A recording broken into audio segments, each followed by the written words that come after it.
বাৰ চনতে আমি চাকৰিত নিয়োজিত হৈ সৰ্বশিক্ষাৰ অধীনত আমি কৰ্মৰত হৈ আছোঁ ঠিকাভিত্তিক ৰূপে। আমি দীৰ্ঘদিনীয়া সংগ্ৰাম চলাই আহিছিলোঁ আৰু আমি আমাৰ চাকৰিসমূহ বিনা চৰ্তে বেতন সুৰক্ষা নিয়মীয়াকৰণৰ দাবীৰে দীৰ্ঘদিন আমি আন্দোলন কৰিছোঁ, আলাপ আলোচনাত মিলিত হৈছোঁ আৰু শেহতীয়াভাৱে অসম চৰকাৰে আমাৰ চাকৰিসমূহ নিয়মীয়াকৰণৰ সিদ্ধান্ত এটা লৈছিল। কিন্তু এই সিদ্ধান্তত আমাক কোৱা হ'ল যে আমি যিটো চাকৰিৰ আজিৰ তাৰিখত আমি আৰপি মতে দৰমহা পাই আমি আজিৰ স্থানত উপনীত হৈছোঁ, 12 টকাকৈ আমাৰ হাতত ইনক্ৰিমেণ্ট আছে। তেতিয়া তেওঁলোকে কোৱা হ'ল নিয়মীয়াকৰণৰ সময়ত যে আমি যদি নিয়মীয়াকৰণৰ যদি বিকল্পটো বাছনি কৰোঁ তেনেহ'লে আমাৰ যি দৰমহা সেই আকৌ পুনৰাই নতুনকৈ আৰম্ভ কৰিব লাগিব, যিয়ে আমাৰ দীৰ্ঘকালৰ যি কৰ্ম অভিজ্ঞতা আমাৰ জ্যেষ্ঠতা সকলোখিনি আমাৰ নস্যাৎ কৰাৰ এটা তেওঁলোকে আমাক অপশ্যন দিছিল। আমি সেই অপশ্যনটো অগ্ৰাহ্য কৰিছোঁ আৰু আমি সেই বিষয়টো আমি ইতিমধ্যে মহামান্য গুৱাহাটী উচ্চ ন্যায়ালয়ৰ মজিয়ালৈ লৈ গৈছোঁ। গোচৰ প্ৰক্ৰিয়া বিচাৰাধীন হৈ আছে, কিন্তু গোচৰ প্ৰক্ৰিয়াৰ এই সময়ছোৱাত অসম চৰকাৰে কিন্তু বাৰম্বাৰ কোৰ্টৰ ওচৰত তেওঁলোকে সময়ৰ ওপৰত সময় বিচাৰিছে, কিন্তু আমাৰ শিক্ষকসকলে বেতন সুৰক্ষা চাকৰি নিয়মীয়াকৰণ হ'বনে নহ'ব সেই দিশত কিন্তু তেওঁলোকে কোনো ধৰণৰ শপতনামা দাখিল কৰিব পৰা নাই আৰু ইচ্ছাকৃতভাৱে তেওঁলোকে সময়সীমা দীঘলীয়া কৰি গৈ আছে, যাৰ ফলত আমাৰ শিক্ষকসকল লাহে লাহে অৱসৰৰ ফালে গৈছে। বহু শিক্ষক ইতিমধ্যে অৱসৰ লাভ কৰিছে কোনো ধৰণৰ প্ৰাপ্য লাভ নকৰাকৈ।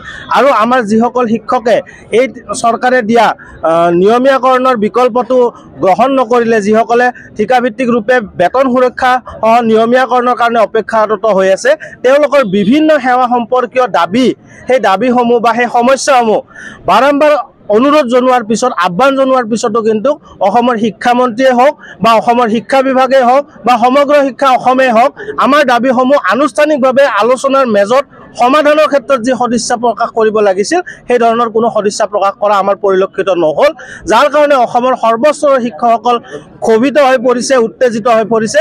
যাৰ কাৰণে আমি এই অসম বিধানসভাৰ সময়তে আজি আমি এই চচলৰ চৰকাৰী ধৰ্ণাস্থলীত দুঘণ্টীয়া অৱস্থান ধৰ্মঘট অনুষ্ঠিত কৰি অসমৰ সৰ্বসাধাৰণ তথা সকলো পক্ষৰ দৃষ্টি আকৰ্ষণ কৰিছোঁ আমাৰ সমস্যাসমূহৰ প্ৰতি। আৰু আমি চৰকাৰলৈ দাবী জনাইছোঁ যে আমাৰ যিখিনি প্ৰাপ্য সেই প্ৰাপ্যখিনি আমাক শীঘ্ৰে আদায় দিয়ক। আমাৰ যি মূল দাবী বিনা চৰ্তে বেতন সুৰক্ষা নিয়মীয়াকৰণ সেয়া অতি শীঘ্ৰে আমাক প্ৰদান কৰক। আৰু তেওঁলোকে সমস্যাৰ নামত সমস্যা ৰাখি দীঘলীয়া কৰি শিক্ষকসকলক এক মানসিক চাপৰ মাজত ৰখাৰ যিটো প্ৰচেষ্টা সেয়া যাতে নকৰে, শিক্ষকসকলে যাতে সুস্থ মানসিকতাৰে শ্ৰেণীকোঠাত থাকি ছাত্ৰ ছাত্ৰীক গুণগত পাঠদান প্ৰদান কৰিব পাৰে, তাৰ বাবে আমি আজি এই অৱস্থান ধৰ্মঘটস্থলীৰ পৰা সজোৰে দাবী উত্থাপন কৰিছোঁ। আজি আমি যত শিক্ষক হিচাপে স্কুলত থাকিব লাগে, বিদ্যালয়ত থাকিব লাগে ছাত্ৰ ছাত্ৰীৰ লগত, কিন্তু বিদ্যালয় এৰি আমি আজি এই ধৰ্ণাস্থলীত থাকিব লগা হৈছে। এইটো অতি দুৰ্ভাগ্যজনক, কিন্তু ইয়াৰ বাবে চৰকাৰখনে আমি দায়ী। কাৰণ চৰকাৰে বাৰে বাৰে আমাক শোষণ কৰি আছে। আচলতে আমাক শাসনৰ নামত আমাক যিটো নীতিগতভাৱে যিটো এপইণ্টমেণ্ট দিছে, আমাৰ পৰা যিটো সেৱাটো লৈ আছে, এইটো যিখিনি আমি সা সুবিধা লৈ আছে চৰকাৰে আদায় কৰি আছে আমাৰ পৰা যিখিনি, কিন্তু আমাৰ প্ৰাপ্যখিনি আমাক দিয়া নাই, আমি পাব লাগে। গতিকে সেইকাৰণে আমি এই প্ৰতিবাদী কাৰ্যসূচী ল'বলৈ বাধ্য হৈ পৰিছোঁ। আৰু আমাৰ যিটো যুক্তি, আমাৰ যিটো বেতন সুৰক্ষা নিয়মীয়াকৰণ আৰু চৰকাৰে যিটো নিয়মীয়াকৰণ কৰিব ওলাইছে, আমাক নতুনকৈ দৰমহা দি নতুন দৰমহা গাঁথনিৰে, অৰ্থাৎ আমি আজিৰ দিনত দৰমহা লাভ কৰি আছোঁ, আমাৰ ন্যূনতম দৰমহা মই 53,000 পাই আছোঁ। এতিয়া যদি মই নতুন চাকৰি যোগদান কৰোঁ, মানে মোক যদি ৰেগুলাইজেশ্যন চৰকাৰৰ নিয়মতে কৰে, তেতিয়াহ'লে মই আকৌ 30,000ৰ পৰা আৰম্ভ কৰিব লাগে। তাৰমানে 23,000 টকাৰ ডিফাৰেঞ্চ, 23,000 টকা মই হেৰুৱাব লাগিব আজিৰ দিনত। গতিকে সেইটো যুক্তিগত হ'ব পাৰে নেকি? কোনো কাৰণতে মানি ল'ব নোৱাৰে। 23,000 টকা চলিলে মই ফেমিলি কেনেকৈ চলাম? কাৰণ মোৰ বেংক লোন আছে, মোৰ আদাৰ লাইবিলিটি আছে, এইবিলাকো হেৰি আছে। গতিকে এইবিলাকৰ ক্ষেত্ৰত এনেকুৱা ক্ষেত্ৰত চৰকাৰে যিটো হঠকাৰী সিদ্ধান্ত লৈছে, এই সিদ্ধান্তৰ বিৰুদ্ধে আমি প্ৰতিবাদ কৰিছোঁ যে আমাৰ যিটো বেতন পাই আছোঁ, যিটো দৰমহা পাই আছোঁ, সেই দৰমহা সুৰক্ষিত ৰাখি আমাক নিয়মীয়াকৰণ কৰক। আৰু আমাৰ যিটো ছাৰ্ভিচ বেনিফিট, যিটো আৰ্ণ লিভ বা অন্যান্য বেনিফিটবিলাক পাই আছিলোঁ ইমান দিনে, সকলো সা সুবিধা পাই আছোঁ, সেই সুবিধাখিনি সংৰক্ষিত হ'ব লাগে, সুৰক্ষিত হ'ব লাগে। সুৰক্ষিত কৰি আমাক নিয়মীয়াকৰণ কৰক, সেইটোৱে আমাৰ মুখ্য দাবী। গতিকে এই দাবীটো আমাক লাগিবই, আৰু এইটো ন্যায্য প্ৰাপ্য, এইটো লেজিটিমেট ডিমাণ্ড আমাৰ। গতিকে এইটো দাবীক আমি সাজৰে উত্থাপন কৰিছোঁ, আৰু এইটো নকৰা পৰ্যন্ত আমি কিন্তু আন্দোলন কাৰ্য চলাই যাম। ইয়াৰ পৰৱৰ্তী পৰ্যায়ত হয়তো আমি তীব্ৰ আন্দোলন গণতান্ত্ৰিক আন্দোলন কৰিবলৈ বাধ্য হ'ম।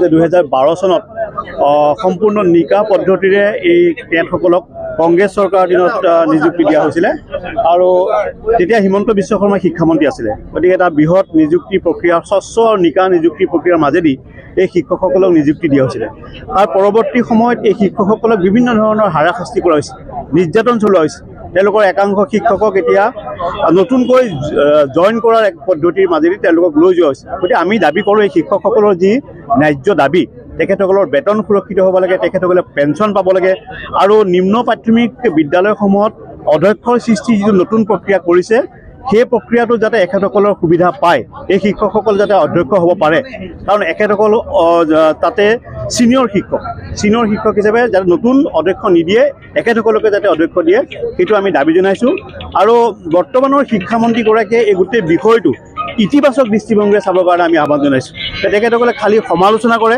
শিক্ষকসকলৰ ওপৰত হাৰাশাস্তি কৰে আৰু মুখ্যমন্ত্ৰী হিমন্ত বিশ্ব শৰ্মাই এটা শ্লোগান দিয়া আৰম্ভ কৰিছে যে কোনো শিক্ষক যাতে আন্দোলনলৈ আহিব নালাগে তেওঁৰ চৰকাৰৰ দিনত কোনো ৰাজপথলৈ আহিব নালাগে কিন্তু সেইটো ভুল প্ৰমাণিত হৈছে তেওঁৰ শিক্ষকসকলৰ যি শিক্ষকে অসমৰ সমাজৰ বুনিয়াদ গঢ়িবৰ বাবে সদায় চেষ্টা চলায় মানৱ তেওঁলোকে সম্পদ গঢ়িবৰ কাৰণে সদায় কাম কৰি আহিছে সেই শিক্ষকসকলৰ ওপৰত হাৰাশাস্তি কৰিছে আজি গতিকে আমি কংগ্ৰেছৰ তৰফৰ পৰা এই শিক্ষকসকলক নমস্য শিক্ষকসকলৰ প্ৰতি আমাৰ সমৰ্থন আছে তেওঁলোকৰ ন্যায্য দাবীৰ প্ৰতি আমাৰ সম্পূৰ্ণ সমৰ্থন আছে Stay informed, stay ahead.